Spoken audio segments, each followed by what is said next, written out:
Buenos días, familia. Por favor, acompáñenme a leer los versículos de la predicación de esta mañana que se encuentra en Marcos 16, del 1 al 8.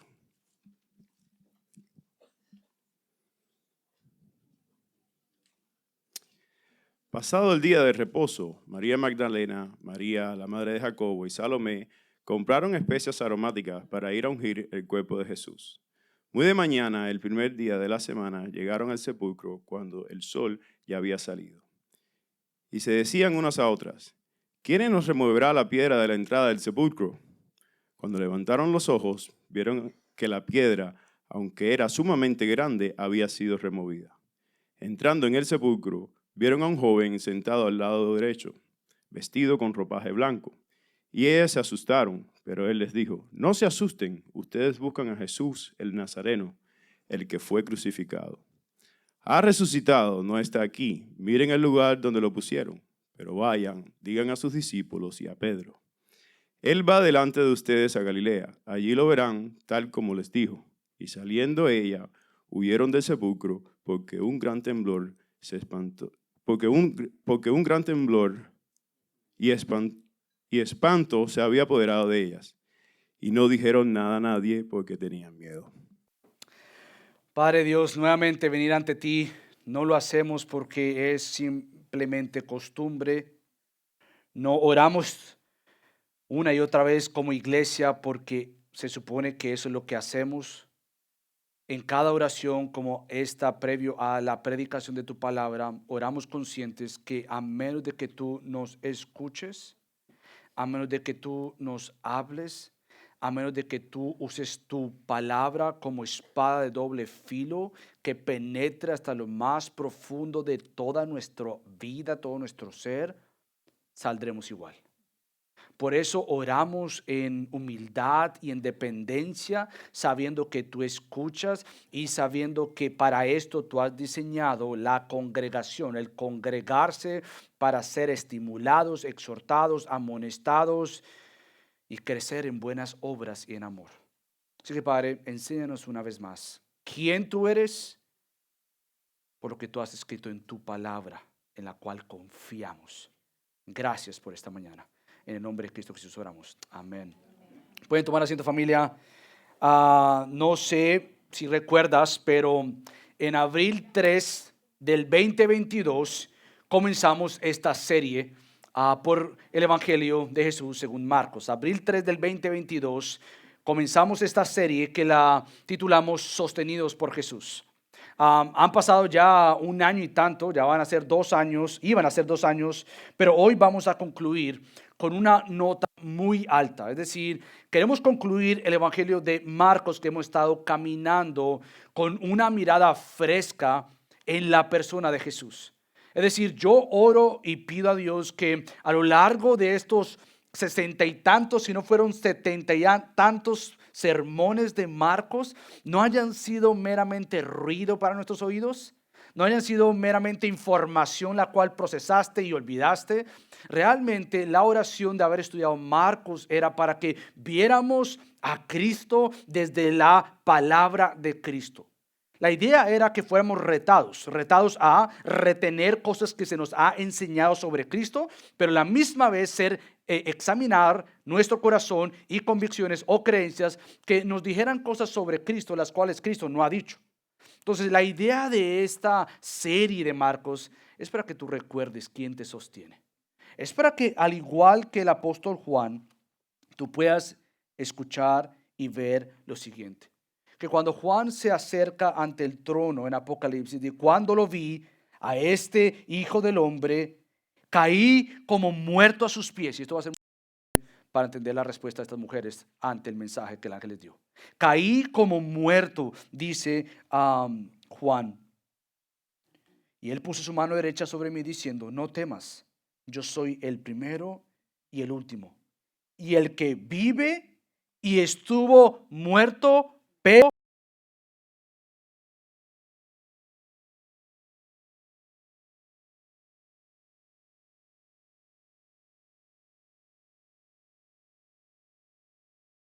vemos que aquel que hemos visto en Marcos vivió de una manera única, perfecta, obedeció perfectamente, enseñó perfectamente, se entregó en una cruz voluntariamente a pasar una muerte sufriente que era la que tú y yo teníamos que pasar, y sin embargo nosotros no venimos a celebrar a un muerto. Nosotros no venimos a adorar a una buena persona, un líder de una secta más que dijo ser increíblemente esta persona, pero sus huesos están enterrados. Nosotros no celebramos a un muerto, familia. Nosotros no venimos a postrarnos ante uno que trató de ser una buena persona y ante los estándares de la humanidad, en realidad que lo fue una buena persona. Nosotros no venimos a celebrar a un maestro muerto. Nosotros nos reunimos domingo a domingo como aquella gente que hace secta tras secta a reunirse a aprender sobre un señor gordito sentado ahí, un Buda, ahí. Un hombre que murió y se quedó ahí. Nosotros no venimos a adorar a alguien que fue muy positivo, un Gandhi, qué buena gente Gandhi, buscó la paz, es un hombre muerto y se quedó ahí. Nosotros no adoramos a muertos, ni siquiera por más buenos que hayan sido. Nosotros tenemos el relato de la Escritura. Celebramos el perfecto, bueno hombre, sí, Cristo que vivió y que murió, pero resucitó. Nuestra fe y nuestra doctrina es que celebramos a aquel que se entregó en una cruz y murió y resucitó. Y qué mejor manera que Marcos cerrar su carta, su escrito sobre la vida de Cristo, el Evangelio, y decir, hemos estado caminando, pero ustedes tienen que ver, nosotros estamos hablando de quién resucitó. Este es Cristo. Así que esta mañana vamos a terminar Marcos. Y vamos a ver precisamente que Jesucristo ha resucitado. Y Marcos quizás pudo haber concluido de otra manera, pero él lo quiere dejar con lo que es. Él quiere cerrar su evangelio con la historia de aquel que él ha estado escribiendo rápidamente, queriendo llegar a Jerusalén, como hemos visto, inmediatamente, lo hemos visto que Marcos es como yo, aunque no lo escuchamos hablando y habla rápido como yo, si lo escuchamos leyendo en el sentido que lo leemos y él está escribiendo rápidamente. Él quiere llegar a Jerusalén como lo vimos en el capítulo 11 y llegó a Jerusalén y él quiere decir por medio de la muerte de Cristo que iba a morir. Pero nuevamente Marcos quiere cerrar con un gancho, es decir, él quiere cerrar con una nota alta. Una nota alta que aquel que se entregó es aquel que ahora vive para siempre. Es decir, desde la perspectiva de los discípulos de aquel momento, no de nosotros, porque todos sabemos, y como acabamos de leer, que Él resucitó. Pero si nos ponemos en los zapatos de aquellos primeros discípulos, para ellos este momento era algo difícil de procesar. Era algo que no podían comprender. Hasta el momento, todo lo que Cristo les había enseñado, todo lo que Cristo fue, todo lo que Cristo vivió, todo lo que Cristo dijo, había sido parcialmente cumplido. Es decir, por ejemplo, nosotros ya hemos visto que Cristo les dijo en varias ocasiones, el Hijo del Hombre debía padecer muchas cosas. A la perspectiva de ellos, es cierto, padeció muchas cosas. Y ser rechazado por los ancianos. Desde el comienzo del ministerio, los primeros discípulos dijeron, exacto, hemos visto a Cristo ser rechazado por los ancianos, los escribas, los ancianos de la ley, los que guardaban la ley, los fariseos. Sí, hemos visto que precisamente esto es cierto, los principales sacerdotes y los escribas. Hasta esta parte, y ser muerto, era cierto. Sin embargo, Cristo no dijo simplemente esto, sino después de decir, fue muerto, dice, y después de ser muerto, después de 3 días, resucitar. Eso desde la perspectiva de los discípulos era todavía una pregunta. ¿Y será que va a resucitar? ¿Será que realmente este que hemos caminado por estos últimos 3 años, hemos visto vivir una vida única? Hemos visto enseñar cosas maravillosas. Hemos visto cómo padeció y cómo padeció solo porque nosotros le abandonamos. Pero desde la perspectiva de ellos nuevamente, Cristo estaba sepultado en un sepulcro excavado en una roca. Hasta el momento ellos están simplemente tratando de entender cómo puede ser posible que su líder, su Señor, su Salvador, estaba todavía en un sepulcro. Estaba muerto para ellos. Ahora, tenemos que imaginarnos dos grupos de personas, por así decirlo. Un grupo de personas, o por decir, una tribu está celebrando, un grupo de personas, una comunidad está celebrando, porque como lo hemos visto, no simplemente los religiosos del momento están celebrando que por fin entregaron a Cristo y por fin lo vieron colgado y por fin escucharon, sí, ya, realmente murió. Hay este grupo que está celebrando, tanto las huestes de Satanás y los enemigos están celebrando que precisamente Cristo ha muerto. Pero hay otro grupo que son los discípulos que están ahí en una casa confundidos.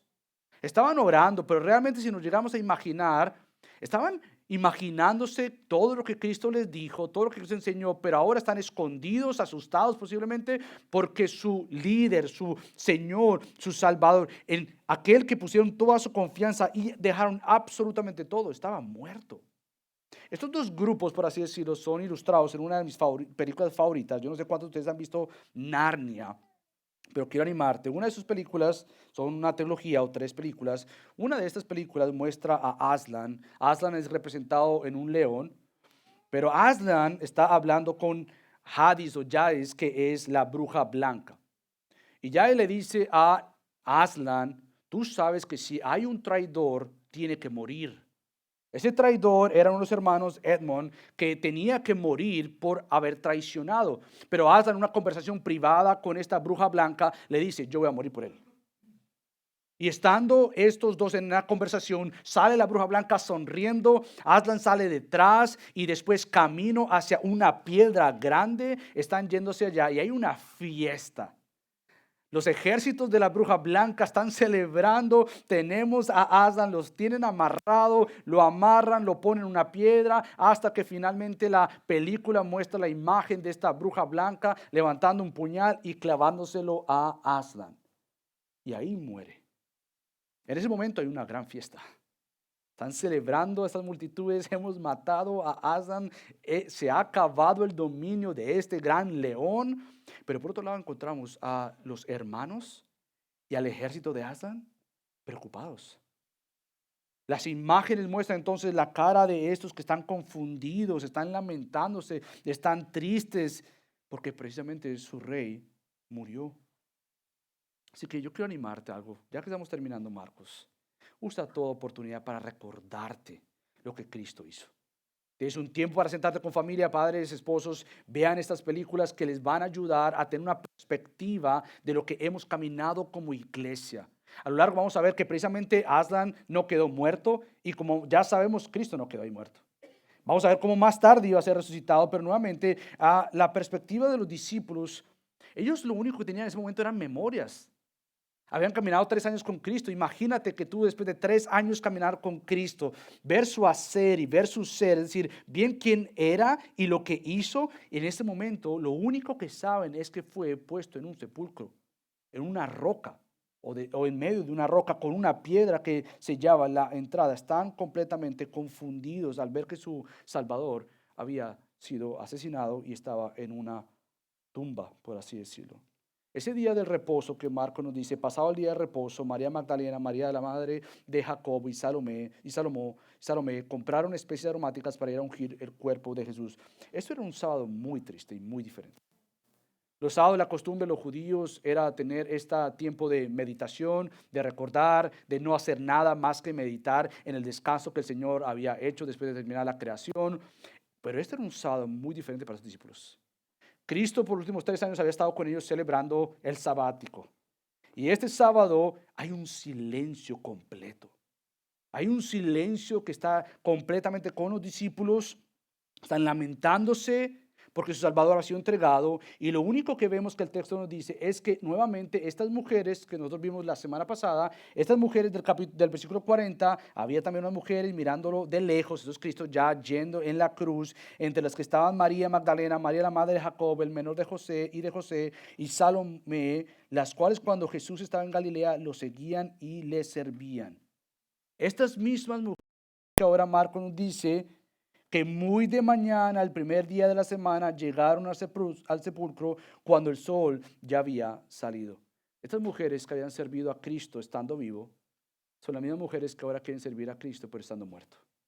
Estas mujeres simplemente quieren ir a servir a su Señor. Pero en este caso, su servicio al Señor no es porque de alguna manera tienen la esperanza que va a vivir. La manera era, ellos iban a hacer la típica costumbre de los judíos. Es tanto así que William Lane nuevamente dice lo siguiente: los preparativos para regresar a la tumba en el cumplimiento de un acto de piedad muestran que las mujeres no tenían expectativas de una resurrección inmediata de Jesús. Ellas simplemente lo que estaban haciendo era cumplir la costumbre judía de ir a la tumba a quitar el mal olor que traía la descomposición del cuerpo. Ellas no están yendo al sepulcro para ver si ya resucitó. Ellas simplemente están yendo al sepulcro para cumplir una ley judía. Vamos a, de alguna manera, eliminar el mal olor que hay después de que una persona ha fallecido. Ellas están yendo al sepulcro nuevamente sin imaginarse lo que están a punto de escuchar y de ver. Para ellas tenía que pasar algo sobrenatural. Ahora, yo quiero recordarte algo. No era la primera vez que ellos se veían enfrentados ante un muerto. Ellos ya habían visto precisamente que Jesucristo había resucitado a la hija de Jairo.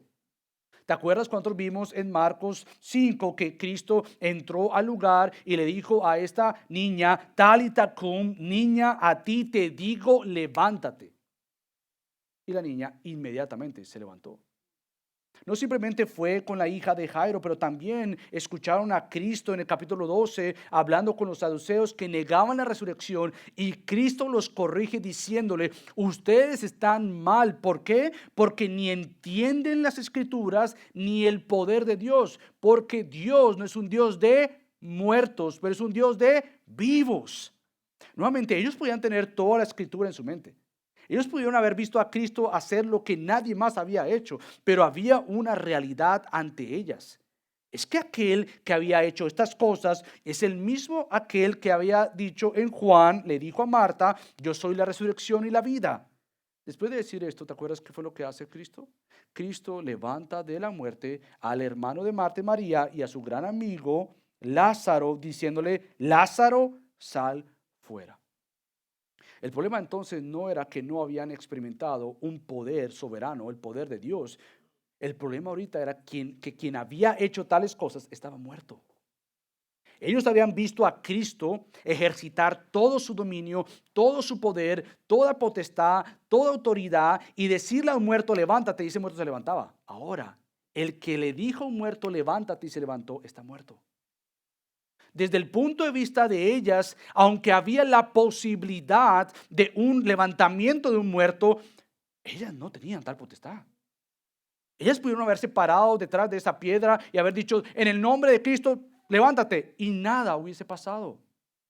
Porque nosotros no le damos órdenes a Dios. Dios hace lo que Él hace como quiere, y Él lo hace. Buscando entonces ungir el cuerpo de Jesús, se encuentran con un problema también. Ellas quieren ir a servir el cuerpo de Cristo, y el problema que surge en nuestra narrativa, en nuestra historia, es que ellas se acuerdan y se recuerdan que se decían unas a otras: ¿quién nos removerá la piedra de la entrada del sepulcro? El problema para ellas no era quién resucitará a Cristo, porque ni tenían idea, posiblemente ni comprendían. Vamos a ver el resultado de ellas, de quedarse calladas con temor. Era porque no se esperaba tal cosa. Habían escuchado de Cristo: yo voy a resucitar, pero nuevamente, de decirlo a que sucediera, para una mente finita como la nuestra, humana como la nuestra, pecadora como la nuestra, no logra comprender las verdades profundas de Dios.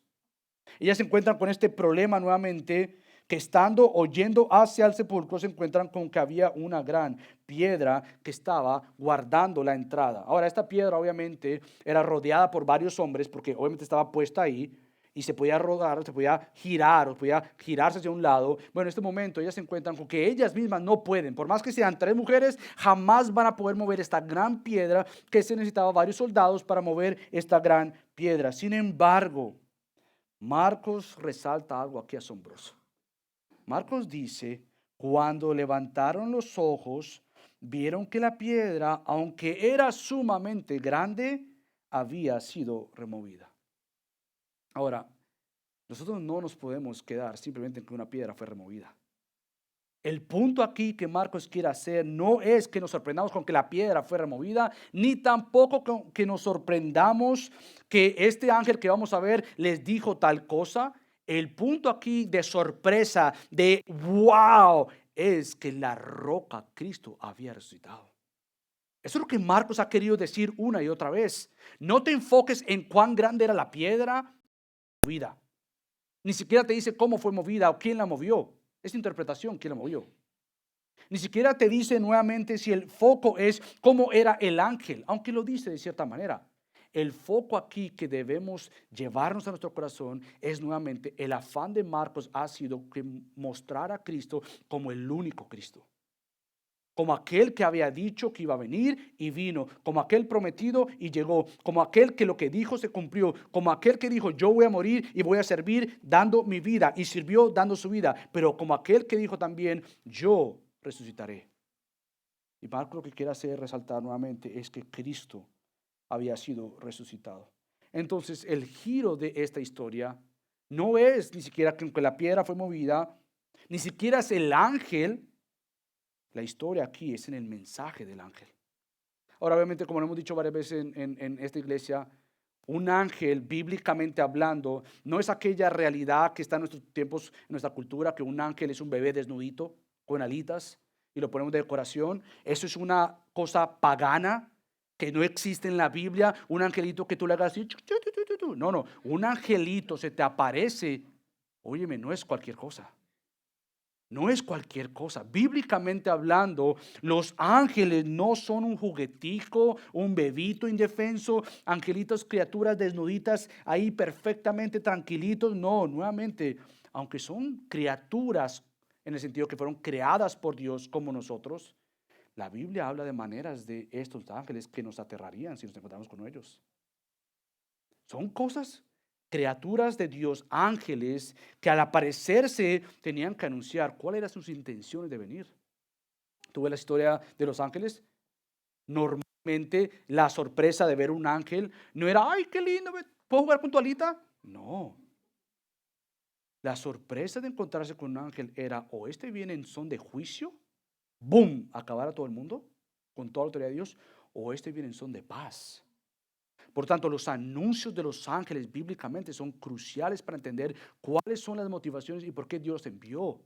En este caso, nuevamente, Él trae paz. Y por eso dice, no se asusten. Nuevamente, cuando dice, entrar con el sepulcro, vieron a un joven sentado al lado derecho, vestido con ropaje blanco. Y ellas, ¿qué hicieron? Se alegraron, se rieron, le hablaron, le invitaron a un café. No, se asustaron. Esa es la reacción normal de nosotros ante una criatura como los ángeles. Pero Él les dijo, no se asusten, no se asusten. Nuevamente, el punto aquí es qué es lo que va a decir el ángel. El foco de Marcos nuevamente es que tú dejes de mirar la piedra, aunque haya sido un evento soberano de Dios de moverla, que dejes de mirar los ángeles para decir, wow, ¿cómo sería? ¿Será que sería de 30 años, de 20 años, de 15 años? Porque dice que es joven, con su ropa blanco. Bueno, esos son maneras descriptivas. Obviamente era un ángel, pero el punto aquí clave es lo que el ángel está a punto de decirles. El punto aquí está que le dice, no se asusten, ustedes buscan a Jesús el Nazareno. Y escucha esto, el que fue crucificado, entiéndase, este es el que fue crucificado hace unos días atrás. Este es el que ustedes están buscando, que fue colgado, el que sufrió, el que se entregó voluntariamente. Este que ustedes están buscando, entiéndase, el crucificado Cristo ha resucitado. Ha resucitado, no está aquí. Miren el lugar donde lo pusieron. Nuevamente, el foco de Marcos ha sido que tú veas el evangelio, que tú veas las buenas noticias. Eso es lo que Marcos ha tratado de decir. Déjame recordarte cómo es que Marcos capítulo 1 comienza, para que tú puedas decir la conclusión de Marcos a lo largo de Marcos ha sido que tú tienes que ver a Cristo. Si tú no ves a Cristo, has perdido todo lo que Marcos ha tratado de decir y todo lo que la Biblia ha tratado de decir. Porque precisamente Marcos 1 dice, principio del evangelio, buenas nuevas de Jesucristo, el Mesías, el Hijo de Dios. Cuando estamos terminando el libro de Marcos, él concluye con una afirmación más de que precisamente Jesús, el Nazareno, el que fue crucificado, ha resucitado. No estamos hablando de un buen hombre que se dio en una cruz para quedarse en una cruz o en una tumba. Este mismo Salvador ha resucitado y nuevamente, si tú has estado caminando con nosotros, por lo menos en estos últimos domingos, tú ya has visto 3 conclusiones que tienen que llevarte por la gracia de Dios y por el poder de Dios a que tú digas lo mismo. ¿Cuáles fueron estas 3 profesiones? Bueno, el centurión creyó y anunció a Jesucristo. Un miembro del Sanedrín, de estos líderes, de este cuerpo de los 70 que eran aquellos como la corte suprema de los judíos, creyó en Jesús, este José. ¿Por qué? Porque él esperaba el reino de Dios. Un centurión, un miembro del Sanedrín, pero no, porque si no fuera suficiente, ahora Marcos te dice, ahora un ángel testifica precisamente que Cristo es el Cristo prometido, que Cristo murió, pero que Cristo resucitó.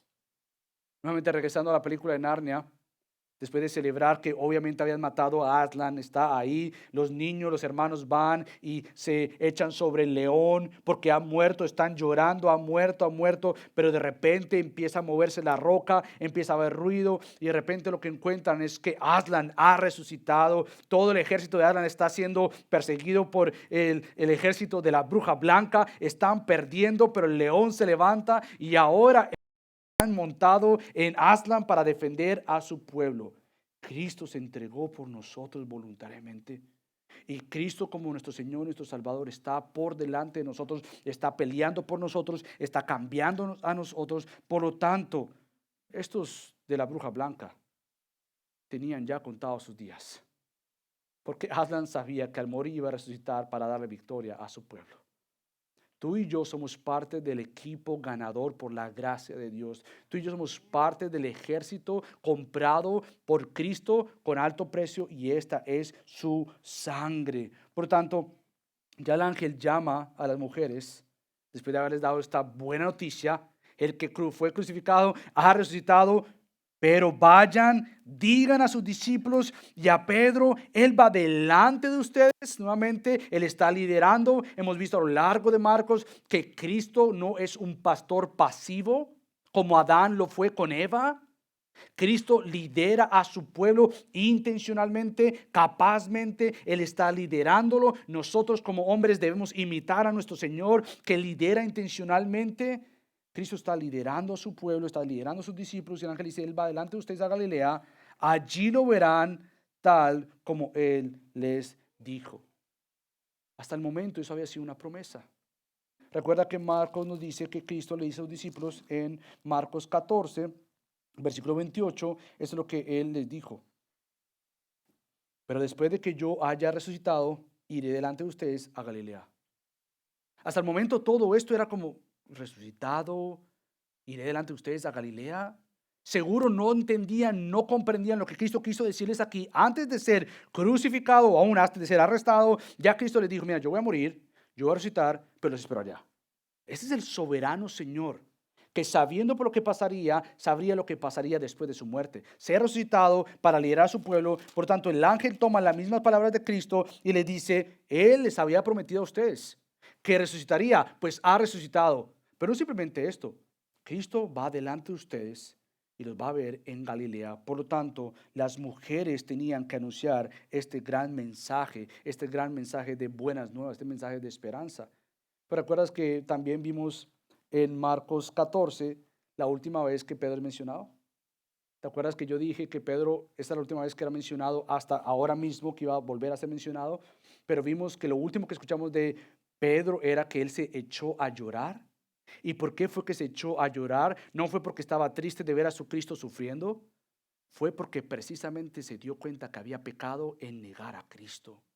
Y se echó a llorar profundamente. Pero es increíble que la obra de Dios no había terminado en la vida de Pedro. Por lo tanto, cuando yo prediqué en el capítulo 14, dije que eventualmente veríamos precisamente que por qué es que el ángel le dice, ve y dile a todos los discípulos, pero a Pedro. Nuevamente, para mí esta palabra de Pedro, en el sentido de verme ahí como él, me da tanta esperanza. Yo no sé en qué situación tú te encuentras, honestamente no lo sé. Pero yo quiero recordarte algo. Aquel que se entregó en una cruz y fue resucitado por ti, no ha terminado su obra contigo. Pablo llega a decir en Filipenses, aquel que comenzó la buena obra en ustedes, Él la llevará al final, a la perfección. Él va a terminar su obra contigo. Y lo que garantiza que Él va a terminar la obra contigo, y entiéndase, su obra primaria es hacerte más como Cristo. Entonces, Él va a garantizar que si le perteneces a Cristo, vayas a lucir como Cristo. Y la garantía de esto es que Él te ha comprado, pero Él ha resucitado para darte poder y para guiarte y hacerte más semejante a Él. Por lo tanto, todos aquí somos Pedros. El problema es que no nos vemos como Pedros. Todos aquí sabemos que tenemos los que decimos en inglés shortcomings, esas áreas que no estamos todavía ahí. Pero nuevamente, fija en esas áreas, fíjate en lo que Cristo ha hecho con uno más, Pedro, para asegurarnos y darnos la garantía que Él va a terminar su obra que comenzó en nosotros. Por lo tanto, Marcos termina este evangelio con la asombrosa noticia de Cristo. Pero es natural y esperarse que a veces algunos quizás que nos están visitando hoy y llegan a la conclusión de Marcos, qué bueno, porque me gustaría preguntarte, ¿qué piensas tú de este final de Marcos? Y saliendo ellos, huyeron del sepulcro porque un gran temblor y espanto se había apoderado de ellas y no dijeron nada a nadie porque tenían miedo. Quizás algunos llegan y dicen, wow, pero espérate, es como raro terminar ahí. ¿Por qué el evangelio de Marcos termina ahí? Pero si tú has estado con nosotros a lo largo de Marcos, tú ya te has dado cuenta que Marcos ha dicho una y otra vez que la manera bíblica de verse ante Jesús es con un temor bíblico de quién Jesús es. Hemos visto a lo largo de Marcos que la respuesta normal y bíblica, que quizás muy contraria a nuestros tiempos, porque hoy en día te quieren presentar a un Jesús cool, relevante, el body, el friend, el que no importa tú vengas y lo que se haga en la iglesia, un show, un relajo, todo lo que tú quieras, Cristo is your friend. Bueno, bíblicamente, Cristo is our friend. Sí, es nuestro amigo, pero Cristo es santo. Y si nos sorprendemos cómo la Biblia habla de una aparición de un ángel y la gente temer ante un simple ángel, ¿cuánto más vernos delante de Cristo? Por lo tanto, fue que leí Apocalipsis, porque cuando Juan ve a Cristo, lo que hace es lo mismo que hizo Isaías cuando vio el trono de Dios y el que estaba sentado ahí. Cayó ante el suelo y dijo, wow, pobre de mí. Eso fue lo que Juan también vio. No simplemente ver a este Cristo perfecto, pero la disposición, la reacción nuestra ante Cristo debe ser tener un temor bíblico. Ahora bien, hay una gran diferencia entre un temor no bíblico y un temor bíblico. El temor no bíblico es aquel que te da miedo y sales corriendo en el sentido de que yo no quiero ver más a eso. Es terror. Cuando la Biblia habla de un temor bíblico, no está llamando a tener terror de Dios y huir de Él. El temor bíblico te acerca a Dios, pero te acerca a Dios a la manera de Dios. Tú dejas de ver a Cristo como simplemente, buena gente, Él murió por mí, no le importa lo que yo haga. Bueno, sí le importa, pero Él me entiende. Tú dejas de verlo como aquel que es como un abogado que te entiende y te ayuda. Bueno, yo sé que hiciste algo malo, pero vamos a buscar la manera buena como para arreglarlo y presentarlo ante la corte a ver cómo tú sales bien de esta. Ese no es Cristo. Cristo no minimiza nuestras acciones. Cristo no minimiza nuestros pecados. Y una de las cosas que oramos como iglesia local es que Dios nos dé verdaderamente, escúchame bien, un temor bíblico por Él. Nuevamente, ante nosotros, eso es como que, espérate, es una oración equivocada. Yo no quiero temor, no quiero tener temor, porque la Biblia dice que el amor echa todo temor fuera. Bueno, pero no estamos hablando de un temor bíblico. Porque de tapa a tapa tú vas a encontrar, y haz el estudio que yo estoy haciendo, vas a encontrar que el principio de la sabiduría es temor al Señor. Y el Señor es aquel que de alguna manera exalta a aquel que se humilla, como dice Isaías, y tiembla ante su palabra. Nuevamente, estas mujeres entonces es apropiado, como hemos visto ya, que estas mujeres ante la noticia de que Cristo ha resucitado sea una respuesta normal ante el relato de Marcos. No es nada raro que él termine con esto, porque un gran temblor y espanto se había apoderado de ellas. No dijeron nada a nadie porque tenían miedo. Es lo más natural ante la lectura de Marcos. ¿Por qué? Bueno, hemos visto a Cristo hacer algo similar cuando él calmó la tempestad. ¿Tú te acuerdas la reacción de los discípulos cuando Cristo calmó la tempestad? Dice Marcos, y se llenaron de gran temor y se decían unos a otros, ¿quién pues es este que aún el viento y el mar le obedecen? Tú podrías agregar aquí que estas mujeres pudieran haber dicho, ¿quién es este, pues, que aún la muerte no lo detiene? ¿Quién es este que lo que dijo es cierto? ¿Quién es este que tiene control, dominio? ¿Quién es este que un ángel se ha aparecido para decirnos, aquel que ha sido crucificado ha resucitado? ¿Quién es este? Y ante la noticia de quién Cristo es, nuevamente el temor bíblico que estamos tratando de hacer es que te llene de asombro quién Cristo es. Que te ayude a orientar la idea de que Cristo es algo indiferente, es una opción más entre muchas, es una buena persona, qué religión tú escoges no importa, es lo mismo para todos. No, espérate. No nos confundamos. Hace poco estábamos hablando con Fernando, con una persona en un restaurante, y le preguntamos a esta persona, ¿qué tú crees sobre Cristo? Y Fernando estaba compartiendo el evangelio y estamos hablando con esa persona, y la persona simplemente concluía como, mira, pues no importa, igual, pues yo creo en esto, y cierta manera, pues hay esto y lo otro, y lo que le llamamos con Fernando es, mira, no importa lo que tú creas, lo que yo creo. ¿Qué es lo que la Biblia dice? ¿Qué es lo que la Biblia dice? Cuando nosotros vemos entonces la respuesta de estas mujeres, era lo más normal que ante la gran noticia de este Cristo resucitado fueran llenas de asombro de cómo puede ser posible. El texto termina de esta manera nuevamente porque precisamente el Cristo muerto ha sido resucitado. Ahora, ¿qué significa para nosotros que Cristo haya resucitado? ¿Qué significa esto? Bueno, por lo menos tres cosas. Lo primero, dice Pablo que sin su resurrección vana nuestra predicación. ¿Tú te has puesto a pensar que si Cristo no hubiese resucitado, tú y yo seríamos gente, como él le dice, de gran lástima, dignos de lástima?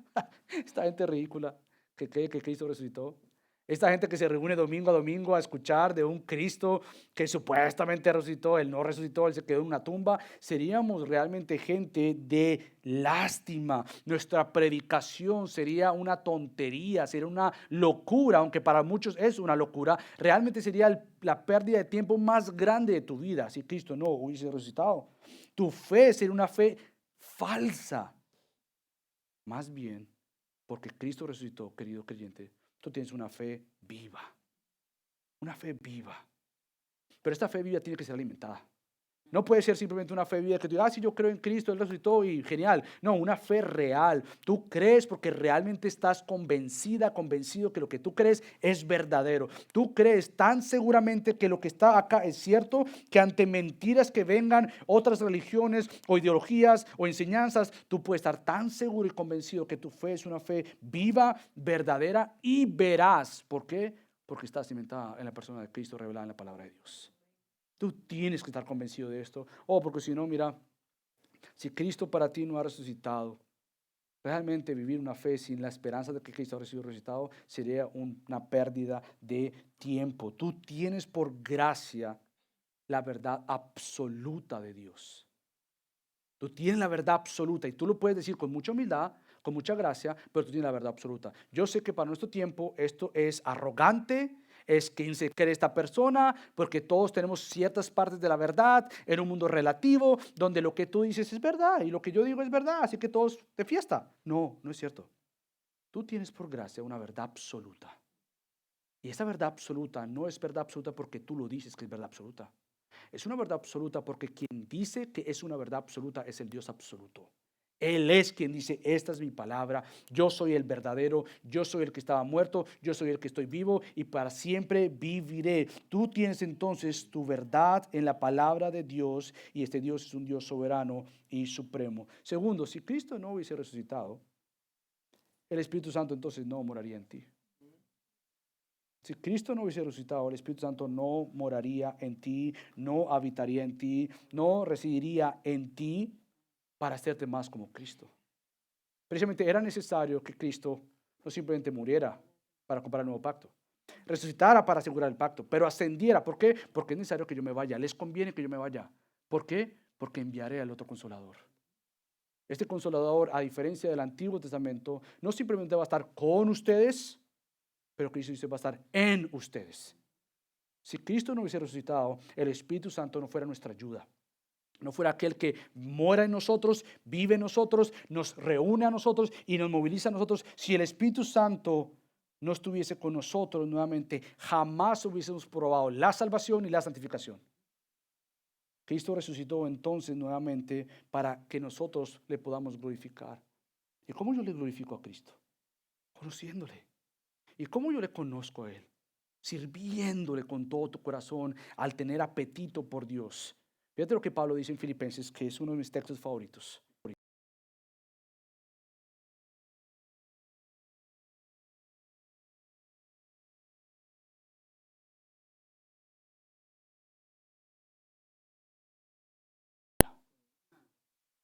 Ahora, yo sé que este versículo ha sido interpretado por muchos para decir, si viste, puedes perder tu salvación.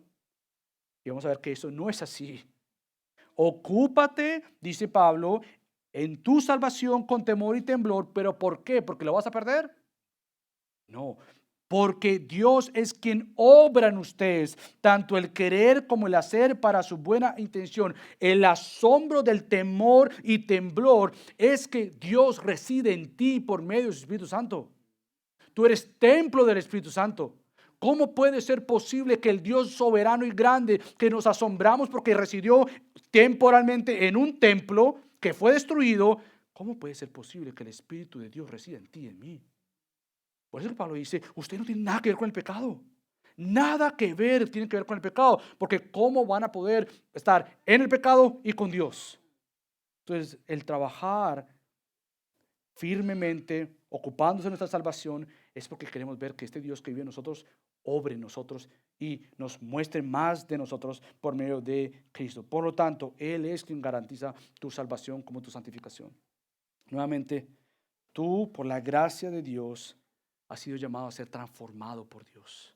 No importa cuántos años, qué has hecho en la iglesia, qué no has hecho en la iglesia, tú sigues siendo una oveja delante del gran pastor para ser formado a la imagen del gran pastor Cristo. Él sigue haciendo esta obra y lo que garantiza que Él la va a hacer es que Él se dio eficazmente en una cruz, como eficazmente fue levantado de la muerte. Él es nuestro Señor, nuestro gran Salvador. Tercero, si Cristo no hubiese resucitado, su poder no estuviera a nuestro favor.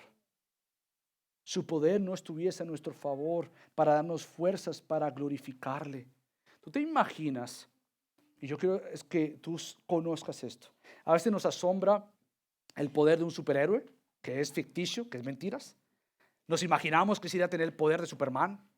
Nos imaginamos que quisiera tener el superpoder de quien sea tu héroe. Yo no soy mucho de esto, así que me quedé en Superman, porque no me conozco nada más. Hawk. Estoy aprendiendo todavía por mi hijo, pero Hawk o los demás que hay por ahí, ni sé cuáles son, pero nos podemos, Spider-Man, es de mi hijo, pero tú te puedes imaginar, wow, ¿qué sería tener el poder? Esto es mentira, esto no es real.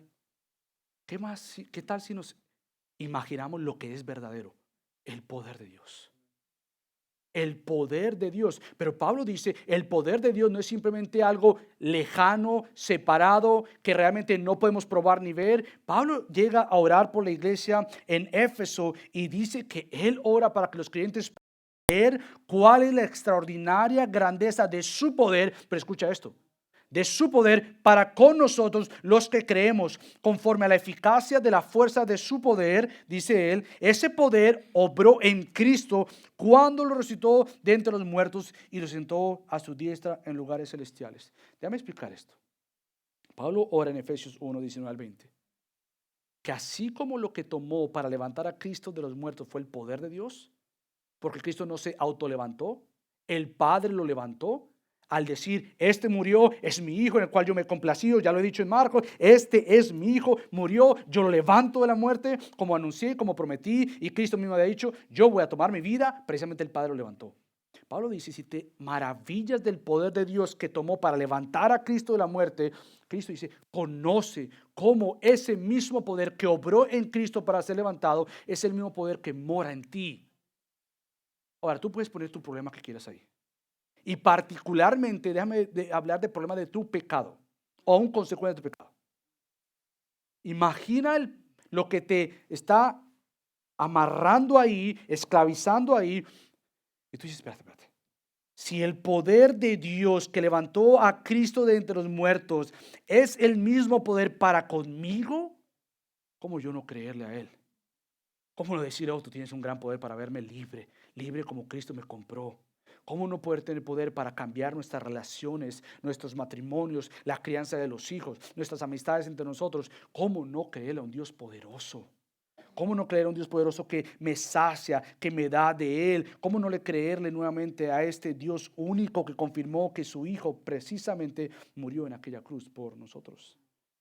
Por eso, querido creyente, tú moriste a tu pecado. Tú moriste a tu pecado porque Cristo murió por tu pecado. Y ahora para Él. Uno de los textos favoritos para mí, otro es Romanos 6:4. Por tanto, hemos sido sepultados con Él por medio del bautismo para muerte. Pero como Cristo no se quedó en una tumba muerto, tú tampoco te has quedado muerto. Dice, a fin de que como Cristo resucitó de entre los muertos por la gloria del Padre, así también nosotros andemos en novedad de vida. Querido creyente, en Cristo tienes novedad de vida. Eres una nueva criatura dentro del nuevo orden de Dios, la nueva creación. Tú eres aquel que ha sido llamado a ser sal y luz. Eres llamado a poder comunicar de Cristo y compartir de Cristo con otros. Por lo tanto, oh familia, Cristo resucitó. Cristo resucitó. Nuestra esperanza de vida es que Él resucitó. Y el resto de la palabra va a testificar una y otra vez más que la razón por la cual somos iglesia, vivimos como iglesia, queremos vivir para Él, siendo extranjeros en este mundo y peregrinos hacia la nueva Jerusalén, es que nosotros somos un pueblo que le pertenece a aquel que ha resucitado. Somos un pueblo que le pertenece a aquel que ha resucitado. Por lo tanto, nuestro llamado es a desearle conocer su palabra. Desearle conocerle a Él. Yo quiero concluir. Porque si tú te estás dando cuenta y estás leyendo tu Biblia, tú dices, espérate, el pastor estaba diciendo que Marcos termina en el versículo 8, cuando yo me doy cuenta que mi Biblia está en el versículo del 9 al 20. ¿Qué hago yo con esto? Bueno, yo quiero dar una breve nota, y esto va a ser discutido después, nos podemos reunir para explicarte mucho más, pero quiero hacer una nota en estos últimos versículos y explicarte el por qué yo termino en el versículo 8 y por qué y cómo debemos ver los versículos del 9 al 20. Yo quiero hablarte y no perder el hilo del poder de Dios, de la fidelidad de Dios, del amor de Dios para con su iglesia, en darnos su palabra, para nosotros estudiarla, escudriñarla. Pero quiero comenzar esta porción brevemente con una historia de alguien que se dio por amor a la palabra de Dios. En octubre 6 de 1536, William Tyndale fue amarrado a un palo, fue estrangulado y su cuerpo quemado. Y tú dices, ¿y por qué hizo eso? ¿Por qué hicieron eso? ¿Qué mal hizo? ¿No sabes qué hizo él? Tradujo la Biblia al inglés. Porque él deseaba que el pueblo de Dios conociera a Dios. Se dice que cuando él estaba muriendo, gritó, Señor, abre los ojos del rey de Inglaterra. Él murió por traducir la palabra de Dios. ¿Qué quiero decir con esto? Nosotros tenemos la palabra de Dios, es un regalo de Dios. Yo no sé cuántas versiones yo tengo en mi librería, no sé cuántas versiones tengo en mi casa. Esta es la personal mía que yo uso. Pero yo puedo, si esto se me llega a perder, aparte que tengo aquí mi número, por favor, si algún día se me pierde, aquí la tengo. ¿Es cierto? Pero pues, si me llegan a perder, obviamente voy a llorar, porque tengo muchas notas ahí, pero simplemente puedo ir a una librería y comprar otra Biblia más. Es más, tú la puedes acceder por medio del internet. Tú tienes todo lo que tú quieres en cuanto a la palabra de Dios. ¿Por qué hago esto? Bueno, obviamente a lo largo de la historia de la iglesia, nosotros hemos visto cómo Dios ha preservado su palabra. Dios ha preservado su palabra a lo largo de los años, por más que ha sido atacada, burlada, buscada, ¿cómo vamos a contradecir lo que hay ahí? Han pasado por lo menos de la iglesia del Nuevo Testamento 2000 años y nada de nada. Y permíteme decirte, nunca va a aparecer algo que contradiga la palabra de Dios. Nunca. Esa es la convicción que tienes que tener como creyente. Jamás. ¿Y qué si se encuentra un manuscrito escondido? Que salgan los que estén escondidos.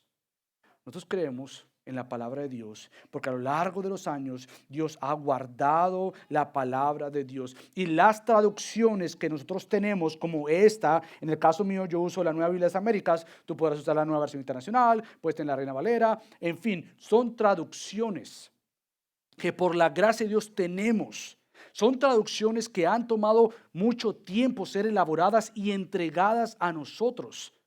Son personas que han tomado tiempo, no simplemente para prepararse siendo creyentes, pero también han sido personas que obviamente se han preparado para sentarse años y años y años para poder darnos los manuscritos más fieles a lo que está por lo menos en la antigüedad. Entonces Dios ha guardado su palabra usando hombres y mujeres, eruditos, teólogos para transmitir la palabra. La palabra antiguamente era transmitida sea oralmente, pero también se usaban escribas. Ahora, yo creo que tú sepas algo, porque cuando yo voy a entrar a lo que voy a decir, hay una razón por la que estoy diciendo todo esto, porque yo no quiero sembrar duda en ti. No quiero que tú pienses, uy, entonces esta no es la Biblia. No, esta es la Biblia. Nosotros tenemos la Biblia de Dios asegurada por los años, pero la transmisión de la palabra de Dios era un asunto de sumo cuidado. No cualquiera decía, te voy a decir la palabra de Dios, anota ahí. No, era una profesión, eran escribas. Era gente que se dedicaba a esto y era demasiado costoso tener un escriba para escribir la Biblia.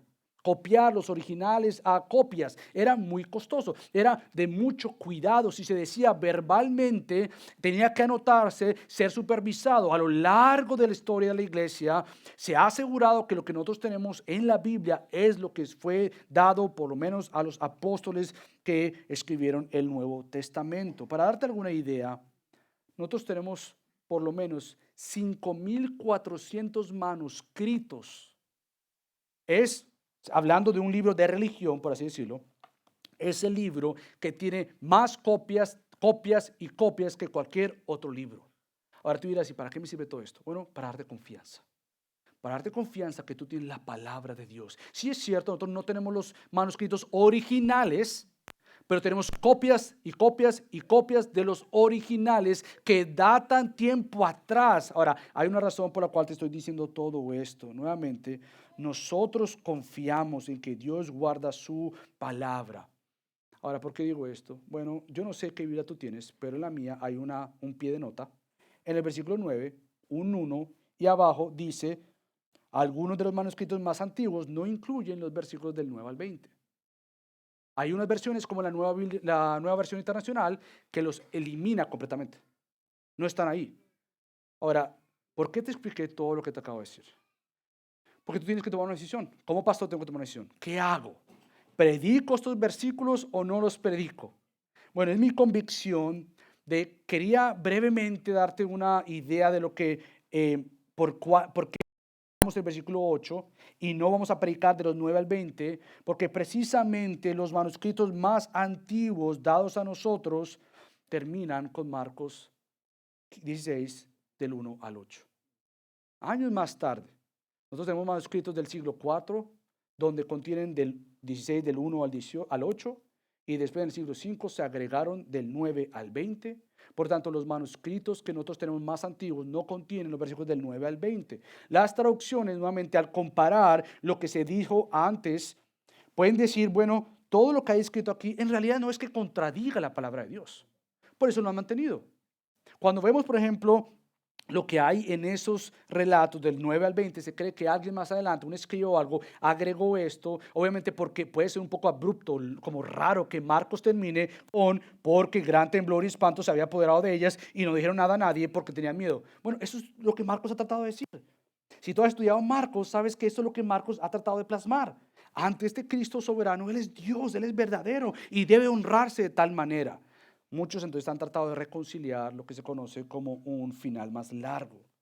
Ahora bien, dentro de los manuscritos, que hay por lo menos 5 clases o 5 familias, los manuscritos de las familias más antiguas no tienen los versículos del 9 al 20. Ahora, nuevamente, no es que esto sea que te diga y te haga pensar, tú yo no creo en la Biblia. No, te lo informo porque hay mucha gente por allá afuera que te va a cuestionar y va a decir, ¿tú eres cristiano? Hey, déme ver su Biblia. Sí, habla, porque se les encanta YouTube, les encanta esa gente de YouTube, y le encanta meterse ahí, no saben de nada, pero vieron un videito y pueden tú mismo o decir, entonces la Biblia no es cierta, o viene una persona por ahí y se vio un video en YouTube de otra gente más y te dice, la Biblia no es cierta, ¿por qué? Porque los versículos del 9 al 20 no están en los manuscritos originales. Y tú dices, ¿qué? No, sí, ahí están. No, eso es, mira, tú no sabes lo que es la Biblia. Entonces tú te preparas, te educas, te entrenas y dices, no, yo puedo dar una respuesta. bíblica ante el por qué nosotros creemos que aunque esto está escrito ahí, no está en los manuscritos más antiguos. Por lo tanto, no es que hay un error en la Biblia. Tenemos otros manuscritos. Y nosotros creemos, a lo largo de la historia, con otros teólogos, como lo explica el teólogo Douglas Moo, el final largo de Marcos se encuentra principalmente en manuscritos que provienen de una familia, no entiendes una familia de nosotros, sino en grupos que han agrupado los manuscritos. En un grupo de familia que parece seguir una tradición textual del Nuevo Testamento que no es tan antiguo como las otras. Entonces, no es que tenga error. Ahora bien, otra razón por la cual también no predico de esto, que me gustaría predicarlo, es porque hay un montón de pastores que han enseñado esto equivocadamente. Por ejemplo, entre esos está la muy común que muchos dicen, uno, que el que crea y sea bautizado será salvo. Versículo 16, dice, si viste, para ser salvo, tú tienes que bautizarte. No, el bautismo no es salvación, testifica de la salvación. Segundo, muchos dirán, por ejemplo, y estas señales acompañarán a los que han creído en mi nombre, echarán fuera demonios. Toda persona tiene que echar demonios. No. Hablarán en nuevas lenguas. Muchos interpretan esto como el don de las lenguas. Y tomarán serpientes en las manos. Y aunque beban algo mortífero, no les hará daño. Busca en YouTube, mejor no lo hagas. Hay gente que ha pasado. Sí, mejor no lo hagas. Yo lo tuve que hacer por estudio, pero no lo hagas. Hay gente que se ha puesto y creen acá y dicen, yo puedo manejar una serpiente, me pican y no me hacen nada. Bueno, murieron. Entonces yo creo nuevamente, o sobre los enfermos pondrán las manos y se pondrán bien. ¿Cuántas veces tú no has puesto las manos en un enfermo y no le ha pasado absolutamente nada? Entonces nuevamente son versículos que se salen, decimos así, de lo que Marcos ha tratado de explicar, porque el foco no es soy yo, el foco es lo que Cristo hizo y lo que Cristo hace. Entonces, aunque eso está ahí, no es que salga y contradiga lo que el resto de la Escritura dice. Porque obviamente tenemos en Santiago, llamen a los ancianos y oren por él, y si confiesa sus pecados, Dios lo podrá sanar. Dios puede sanar que quiera. Obviamente hay un dilema en que si crees que hay don de lenguas, no hay don de lenguas, pero no lo argumentamos desde Marcos 16, versículo 17, porque no está en los manuscritos más originales. Si tú quieres argumentar pro o en contra del don de lenguas, tienes que ir a Corintios, ni siquiera a Hechos, porque Hechos es idioma normal, como los que la gente hablaba. En fin, todo esto para decirte nuevamente, nosotros tenemos confianza en la palabra de Dios. Tenemos confianza que en la palabra de Dios. Y nuestra oración, nuevamente, como decía un teólogo, Paul Warner, realmente el número de variantes del Nuevo Testamento es muy pequeño. Un 10%, y ninguna de las variantes en ninguna palabra contradice doctrinas importantes. Tú tienes la palabra que ha pasado los años. No la ignores. No la minimices. Hay gente que ha dado su vida para traducir lo que tú tienes acá. Damos gracias por los hombres y mujeres que han dedicado tiempo de traducir la Biblia, porque créanme, no es fácil. Traducirla no es fácil, pero queremos apegarnos a lo que la palabra de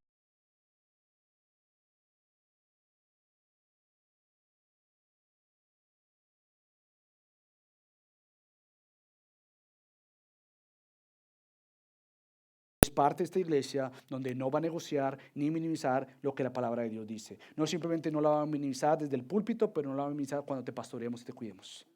Todo lo que queremos hacer es buscar que Cristo sea formado en ti. Por lo tanto, vamos a hacer todo lo que Dios nos permita hacer en el tiempo que Dios nos conceda para darte la palabra como está escrita. Porque cuando la explicamos y la enseñamos de tal manera, Dios es exaltado y su pueblo edificado. Así que acompáñenme a orar. Padre Dios, gracias por tu palabra. Gracias Dios por darnos la gran bendición de tenerla para poder estudiarla, de tenerla para poder meditar en ella.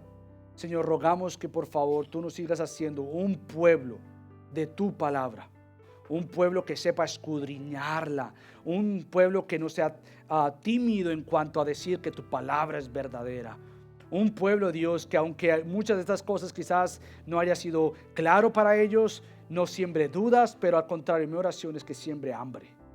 Y diga, yo quiero conocer más tu palabra, Dios. Oh Padre, danos apetito por ti. Muéstranos más de ti en tu palabra para edificación de tu iglesia, para hacer impacto en la comunidad. Ayúdanos, Dios, en el nombre de Cristo Jesús oramos. Amén.